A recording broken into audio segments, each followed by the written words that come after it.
Hey, this is Josh. In our college composition courses, we always are arguing, and the identifiable statement we use is the thesis, also called a claim. It's an opinion, not a fact, and it's a statement, not a question.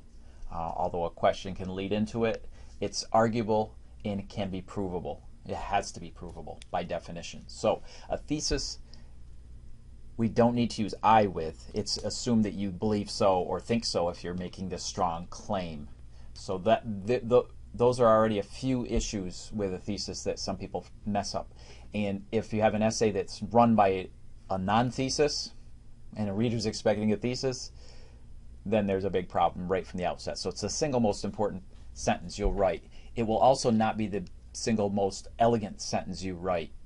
It may include the reasons and so be longer and look clunky. It might have a double dash or a semicolon in there breaking up the ideas. But it's the one sentence that I will look at, a good reader will look at, and they will expect everything to be directly related to this claim. That's really tricky to do and not to sound robotic and like you're writing a formula. Remember, we are not writing a 5-paragraph essay. We are writing where one cause might be the most important one and get the most attention. If you have brothers or sisters, you know about this, right? We don't all get the equal attention that we might want. So you might have one cause that's the most important and that leads to other causes. You might have one cause that takes 3 paragraphs to unpack and deal with properly, and then the other 2. So we're not writing a 5-paragraph essay. That's very important. So unlearn some of those earlier middle school, high school tricks of just stating what the topic is. That's not what we do at the college level. A thesis is more than just a topic statement. It doesn't just go at one spot, although we tend to like it near or at the end of an intro. And we don't necessarily want it to come last without any setup. If I read a 5-page essay in the very last paragraph, I find out what the writer thinks, that's far too late. So we front load those. We're explicit or open about stating our claim. Okay, a couple things that people do incorrectly, and this is I put this in the 101 course. It's in Unit 1 in the mini lectures. Exigency is a fancy sounding term for why something matters. It's important to say why it's important. If there's no kind of buy-in there, then the readers are going to, who cares? So you can use the setup to a thesis to establish its importance. Remember, it's not a fact. It's an arguable opinion, not using I. Others must be able to disagree with it. And we put it somewhere, we sometimes hide it. A lot of us like to do these 2-part intros where we use some personal story first, and then we are supposed to lead into a second paragraph where there's a thesis, and it doesn't ever actually appear. So be careful with those 2-part intros. It has to be provable. It can't be too general. If I'm writing a 3-page essay, I don't need the causes of war. It's too broad. Or 4 pages. Or 4 books. I mean, if it sounds like a graduation speech, it's too broad. You really need to narrow it. Don't state the obvious, and avoid the there are many reasons why. Yes, there are. What are they, and why are they important, and who cares? You really have to set up a non-factual claim. The claim has to be an arguable opinion. You could say, of the many reasons why people like mysteries, comma, the most important ones tend to be this, this, and this. You can even write a thesis where you mention the opposition. Although many people like mysteries for their sensational value in their cheap pulp fiction appeal and sex scenes, comma, the actual reasons why we should read mysteries happen to be the psychological insight, the blank, that. So you kind of can establish why some people are wrong, and they will actually keep reading. That's rare in 2018, to tell somebody why they're wrong and have them continue on. Usually we only like the things that tell us what we already think. So argue well, mention your reasons, and you will already be ahead of most of your peers who may not discipline themselves to mention the reasons in their claim.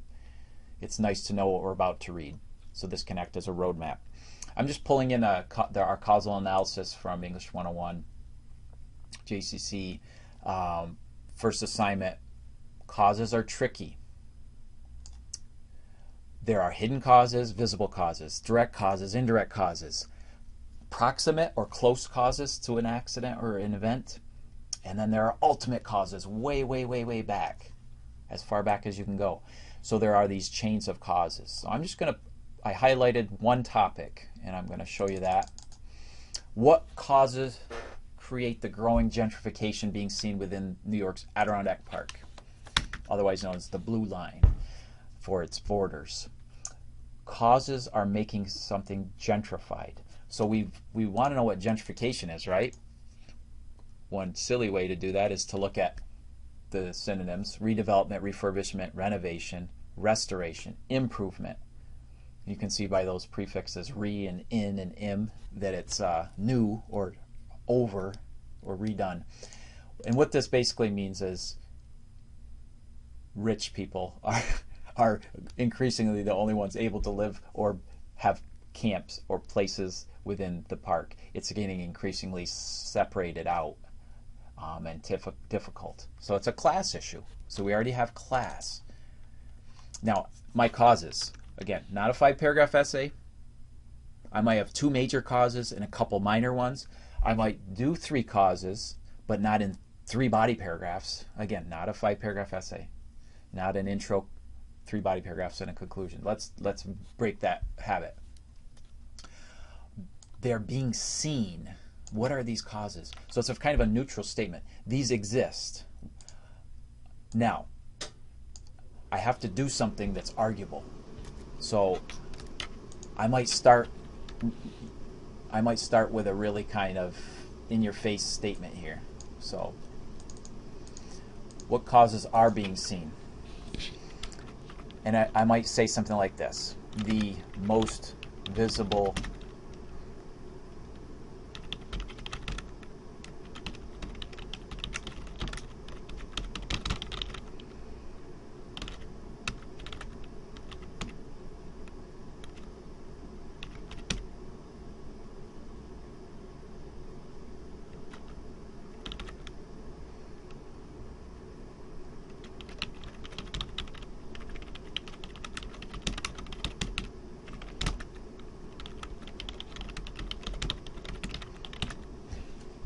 See, I'm getting in people's faces already. I've mentioned taxes. Well, that's certainly going to make people see red. Also, Lake Placid. If anyone's traveled to this town, it's very exclusive. It's not like going to some towns outside of the park like Lake George or the marginal cities like Plattsburgh. It's very exclusive and ritzy, and it really tries to cultivate that. It's a hard to get to place physically. So that might be my other cause right there. The sheer separate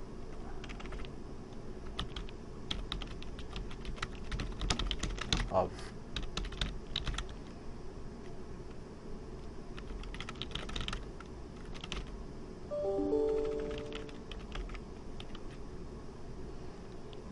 now I've mentioned visible causes.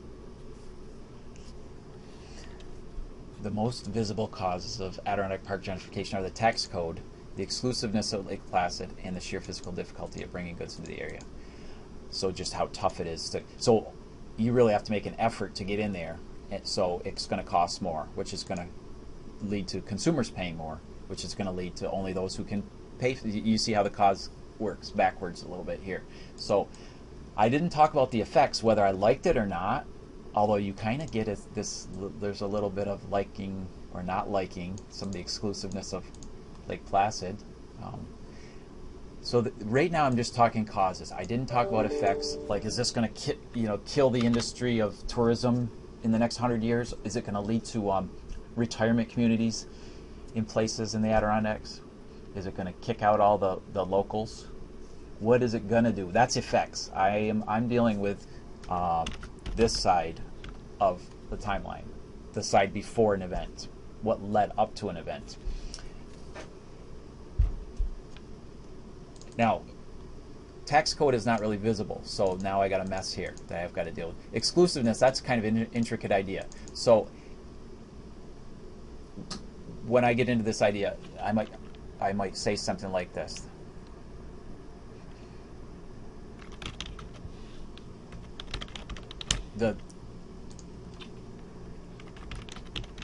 Although there are many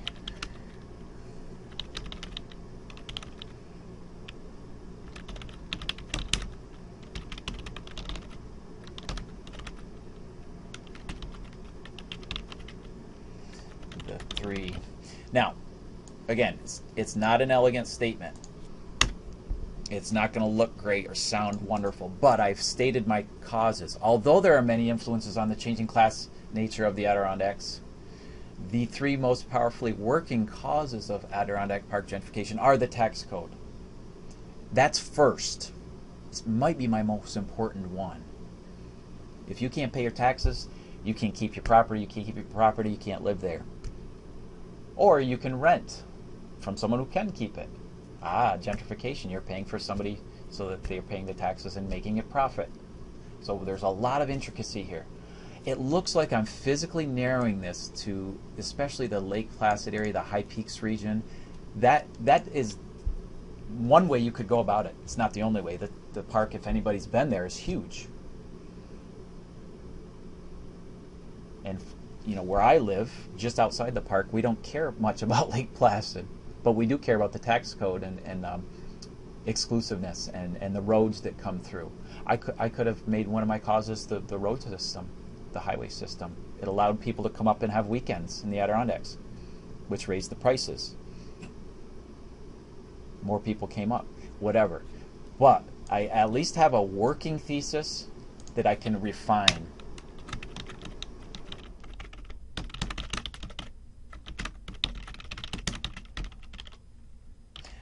The other thing I can do is connect cause to cause to cause.